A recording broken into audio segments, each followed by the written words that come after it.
I did a PhD in political science, and I now teach in a sociology department at Queen's College,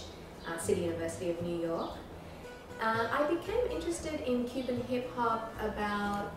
in 1998. My sister is a journalist who was working in Cuba. She was working for Radio Havana, Cuba, and she said, you know, you really have to come and check this out. I went in January 1998, and I left after 3 months totally fascinated. And when I came back to Cuba,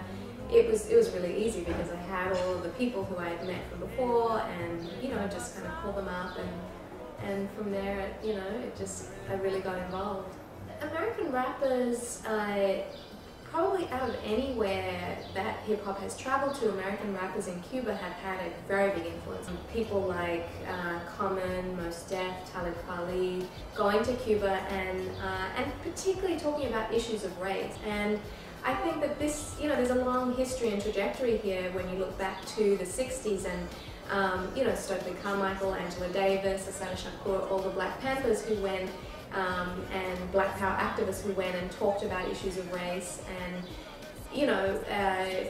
tried to make these connections between Black Cubans and African Americans. And the unique thing about Cuba was because of this history and tradition, they were hearing a very particular strain of Black nationalist rap. In Cuba, people don't necessarily think in racial terms, and especially during the revolution, what started to happen was that young people in particular started questioning, you know, if we've been fighting for racial equality, if the revolution is supposed to be all about racial equality, why is it that there's such a difference between me and this white person? And they started asking these questions, and rap music and American rappers entered at this point where they were asking the questions and the American rappers were providing an answer that really seemed to fit with their experience. I don't think we can really talk about Cuban hip-hop as only in Cuba anymore, because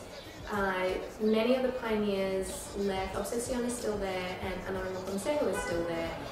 And so there's still that side of things, and they very much hold true to the early days, and what they were trying to do with it from the beginning is still a very big part of it for them. The future of Cuban rap is in its mixture with other musical forms, because the young generation coming up now are not necessarily listening to rap, they're listening to reggaeton, but you know, we have to recognize that reggaeton has its roots in reggae, it has its roots in rap, and how rap music lives on through many of these other cultural expressions, I think, is a really important thing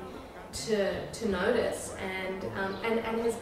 this has been something very strong throughout the whole history of Cuban music, that you know, these different genres meld into each other, they intermix, and so Cuban rap itself drew on many other forms, and you see Cuban rap groups using traditional instruments, using salsa, using the traditional drums like the bata. And you know, and so just as Cuban rappers nourish from all of these diverse Cuban musical traditions, so it gives voice to other musical traditions like reggaeton and others that are now becoming popular. So I think even if Cuban rap is not what 1,000 young people will go to a concert for anymore, it's living on through its musical, you know, followers.